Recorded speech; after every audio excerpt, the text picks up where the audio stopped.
plus, la démocratie est devenue un enjeu de puissance, un enjeu de politique étrangère, dans la mesure où les prises de position discursives des grandes puissances, qu'elles soient occidentales ou émergentes, autour de l'implémentation, bien de la nécessité des responsables politiques africains de s'arrimer à la démocratie, devient un enjeu important de la mise en œuvre de leur politique africaine. Ces puissances occidentales n'ont même pas intérêt, contrairement à leur discours, d'accompagner les gestations démocratiques sur le continent africain.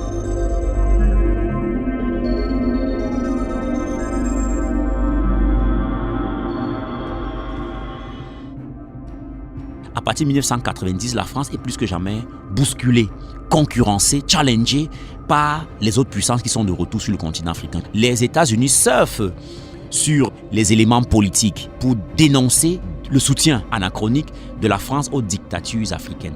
Dans cette perspective, donc, Mitterrand décide, pour désamorcer cette offensive politique américaine, d'organiser la conférence franco-africaine de la Baule en juin 1990. Mais vous allez justement vous rendre compte de la subtilité française du président Mitterrand. Il dit en substance, l'aide sera désormais conditionnée par l'avancée à la démocratie, chaude pour ceux qui en ont fait des grands pas et froide pour ceux qui n'en ont pas fait. Mais ça ne veut pas pour autant dire que la France voulait qu'il y ait démocratie en Afrique. La preuve, c'est qu'un an plus tard, au sommet de l'année suivante, j'oublie le nom de la ville, il y a un autre sommet un an plus tard, Mitterrand dit que la France n'a pas non plus vocation à imposer un modèle de démocratie aux pays africains. Alors, chacun peut faire la démocratie en sa manière. Ça devient la démocratie à la sauce africaine.